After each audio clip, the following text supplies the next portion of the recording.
අපේ database management subject එකට අදාළව අපි කතා කරන question series එකේ question set 46 තමයි අපි කතා කරන්න බලාපොරොත්තු වෙන්නේ. මේකෙදි අපිට පළවෙනි ප්‍රශ්නේ කියලා තියෙන්නේ ඉස්සල්ලාම අපේ database එක select කරගන්න කියලා. ඒ තමයි run mysql db කියන එක. ඒකට අපිට අපේ mysql command line interface එක පාවිච්චි කරන්න පුළුවන්. මම අපේ command line interface එක open කරගන්නවා. මේ විදිහට මම අපේ mysql command line interface එක open කරගත්තා. ඊළඟට අපිට use run mysql db කියන එක පාවිච්චි කරලා අපේ run mysql db කියන database එක select කරගන්න පුළුවන්. මේ දැන් මම අපේ database එක select කරගත්තා. ඊළඟට දෙවෙනි ප්‍රශ්නෙන් අපිට කියලා තියෙන්නේ අපිට දීලා තිබ්බ details ටික අපේ student table එකට add කරගන්න කියලා. අපි බලමු ඒකට අදාළ query එක අපි කොහොමද හදාගන්න තියෙන්නේ කියලා.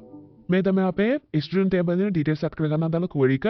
මේකදී අපි insert query එකක් පාවිච්චි කරලා අපේ student table එකේ details add කරන්න කියලා තියෙනවා. ඒකදී අපි first name, last name, gender, contact number සහ class කියන column sheet විතරයි මෙතන details add කරගන්න කියලා තියෙන්නේ. ඊළඟට values කියලා. මෙතනින් අපි details එක කොහොමද දීලා තියෙනවා. මෙතනින් අපි bulk query එකක් තමයි පාවිච්චි කරගෙන තියෙන්නේ. මම මේක මේ විදිහට run කරගන්නවා.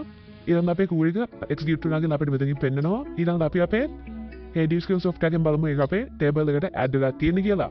මේ විදිහට මම software එකට ගිහලා මේක refresh කරගන්නවා. refresh කරන student table එකට ගියාට පස්සේ ඔයගොල්ලෝ බලා ගන්න පුළුවන් අපේ details ටික මෙතෙන්ට add වෙලා තියෙනවා. මේ තමයි අපේ දෙවි ප්‍රශ්නේ උත්තරය අපිට බලා ගන්න හම්බ වෙනදී. ඊළඟට තුන්වෙනි ප්‍රශ්නේ කිව්වොත් එහෙම එනිදී අපිට කියලා තියෙන්නේ අපේ subject table එකට දීලා තියෙන details ටික add කරගන්න කියලා. අපි ඊළඟ බලමු ඒ ටික කොහොමද add කරගන්න කියලා. මේ තියෙන අපේ subject table එකට details add කරගන්න දාලා query එක. මේකෙදිත් අපිට කලින් විදිහටම bulk query එකක් තමයි අපි හදාගෙන තියෙන්නේ. ඒකෙදී අපේ subjects 6ක් තියෙනවා. students ලා කලින් 6 දෙනෙක් හිටියා වගේම මේ විදිහට අපිට මේක add කරගන්න පුළුවන්. මම මේක run කරගන්නවා. ඊළඟට අපි අපේ software එකට ගිහින් බලමු මේක add වෙලා තියෙන්නේ කියලා. ඔයගොල්ලෝ බලා ගන්න පුළුවන් ඒ details ටිකත් අපේ table එකට add වෙලා තියෙනවා. ඊළඟට හතරවෙනි ප්‍රශ්නේ කිව්වොත් එහෙම ඒකෙදී අපිට කියලා තියෙන්නේ අපේ teacher table එකට අදාළ details ටික add කරගන්න කියලා. අපි බලමු ඒකට අදාළ query එකත් අපි කොහොමද හදාගෙන තියෙන්නේ කියලා. මේකෙදිත් අපි කලින් වගේම bulk query එකක්ම පාවිච්චි කරගෙන තියෙන්නේ.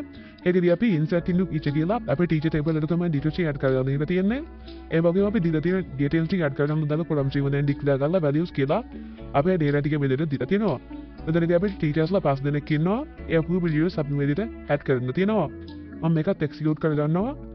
ඊළඟට අපි අපේ software එකට ගිහිල්ලා අපේ teacher table එකට ගියොත් එimhe ඔයගොල්ලෝ බලා ගන්න පුළුවන් අපිට අදාළ details ටික මේකට add වෙලා තියෙනවා. මේක තමයි අපේ question set 46 එකට අදාළ ප්‍රශ්න උත්තර ටික අපිට බලා ගන්න නම් වෙන්නේ. අපි question set 47 එකත් එක්ක ඊළඟ වෙඩියේදී හම්බෙමු.